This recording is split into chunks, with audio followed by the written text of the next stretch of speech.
folks, I'm Tom Vasel. Welcome back to the Dice Tower as we continue to go through the Marvel X-Men United Heroes as I rank them, and these are we're in the top 20. 11 through 20 here. So a lot of cool characters here. Characters that are not particularly, I don't know. We got some from the core set. Well, you know what? I'm not going to tell you what sets they're from because that would be spoiling. Let's just jump right into it. All right, here we go. Let's start with Archangel. So Archangel, who has such a cool mini. Man, I really like how Archangel looks. So better than Angel, and they have some similarities. Although, again, the grown-up versions of First Class seem to be usually better than the actual First Class ones. Archangel just has some great movement. I mean, that's going to make sense. Someone who can fly around is going to have great movement. And he just has a couple things here. He can't take damage at the beginning of his next turn. All right, that's pretty good. And then this techno-organic wings. And I can't tell you how useful these cards are when you're fighting a villain, because you're able to move up and then hit 3 damage in an adjacent location. That combined with 4 cards that do double and then just great movement. Now, Archangel is great when you mix him with someone who can do a lot of damage, because they're going to use the moves of Archangel with the damage. But you do that and you're going to have a good day. Number 19 here is Cyclops. So Cyclops from the core set, again, I think it's pretty exciting that 4 of the core set has made it into the top 20, so he's the lowest of that. He has pretty decent stats across the board, nothing amazing, except I really do like these double heroic cards, and he has 2 of them. I like his Optic Blast. Cyclops is good in the early game because he's going to hit and then he does damage in both adjacent locations. And if you use Cyclops, he can help you finish off the thugs fairly quickly. But these leadership cards that give a wild token to another hero, I don't hate them either. So that combination, Cyclops really is a good teammate-oriented character. So yeah, he's shooting cool laser beams. You can't paint laser beams. Maybe I could put a little laser in them. That's not going to happen. But yeah, he's just a good character all around, and I like having him on my teams. Okay, the only silver character in the game. Look, it's Silver Surfer. Such a cool thing. This is unpainted. He comes like this. I just think that's neat. If you know anything about my play style in games, I tend to like characters who can move really fast. Okay, so Silver Surfer starts with Cosmic Awareness. If this card's face up, one of your attack or heroic action can be done in any location, and it's wild. You start with that. Pretty nice, but oh my word, this near immortality.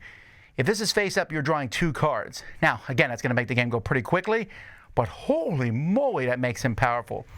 Teleport, go to any location with 2 wilds. And then if you're not in the villain's starting location, he can replace your location with another not in play, which means you can take one that has a great ending reaction that has, so there's a few locations that have they start with more henchmen and civilians at them, but you can pick one of those, set it aside, that has a great ending thing, clear a smaller one, and then stick this there. I don't know, I just really get a kick out of that. Also, look at all the wilds he has. That's 2, 3, 4, 5, 6, 7, 8 wilds. Now, he doesn't have a ton of attack or heroic stuff, and his movement seems slow, but that's because he can do the teleport. He just feels powerful, and I like people who feel powerful, so yay, Silver Surfer. The last member of the Fantastic Four here, Mr. Fantastic. It is his group that he started. So Mr. Fantastic starts with a pretty cool card, Plasticity. If it's face up, he can use a heroic or a fighting in an adjacent location. That's because of his long arms. By the way, what a cool miniature, right? I like this. Nice and spindly and long. A little freaky if you think about it, but hey, it's cool. He also has the teamwork cards that all the Fantastic Four have, where the first one pretty much does nothing, except adds a token to the card, but after that you can use all the tokens on the card. And man, oh man, he adds a wild, which is pretty neat, and a move. Then Super Genius, which is amazing, because it says you can treat all tokens as wilds, and then he has 2 tokens at the bottom. So that's 2 wilds plus whatever else. Then he has 4 other cards with double tokens, and then the other 2 are heroic. man, he's just fantastic. No pun intended. Okay, well, Wolverine. This is the third Wolverine. We have one Wolverine left after this. This is the one that's in the core set. Pretty just very straightforward. Healing factor, if he has less than 3 cards, you always get to draw a card. Great. Tons of attack power on these adamantium claws, which do something else, and then a double attack. Doesn't really share it with other people, but since he has 4 cards with 2 icons, not as big of a deal here. So he's a strong 16 for me. He's very good on attack, pretty good on kind of everything else. The movement's okay, but he has some, he's enough icons there to heal other people, and some solid specials, especially with the healing factor. Again, a really easy one, and it makes sense that he was in the core set. There could be an argument made, I suppose, that the next person here, which is X-23, is a Wolverine, but no, I think she's her own character now. She is a female clone of Wolverine, but has become her own character. She's actually a model I don't like because she's like bursting out of fire. And it's like, why? She doesn't have fire powers. She has claws and healing like Wolverine. It's a weird miniature. I don't really like that one. I think it might be my least favorite miniature. But that being said, she has healing factor, which she starts with, just like Wolverine. But this doubling the power on the previous hero card in the storyline, you play her after someone with a lot of strength, and that's pretty amazing. And then for each heroic action you perform, give a token from the pool to any hero, which means you're going to do at least one, and you might do more, which is why I like her better than Wolverine. She's more maneuverable, and her special powers seem awesome. So I really like her other than her miniature. Then we have Weapon X here. Now, Weapon X is kind of very unnecessary. Again, I don't think this set needed 4 Wolverines. So he's here. I like him a little better than Wolverine because, yarg, look at all the attack he has. He has the most attack in the game. So, I mean, I can't argue that. It's just fun to go around and smash stuff. You want to smash, you want to kill, you want to pummel, you're fighting a villain, you're fighting someone with a lot of henchmen, then you better take Weapon X. So it makes a lot of sense. Again, I get why he's in this game.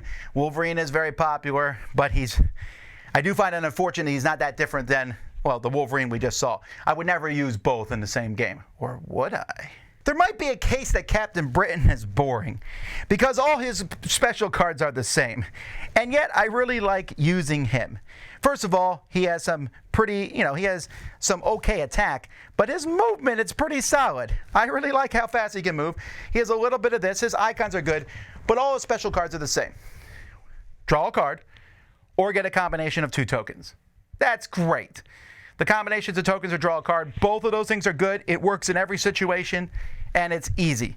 So there you go. Yay, Captain Britain. You might be boring, at least, from an outside perspective, but in the game, I'm pretty happy to play you.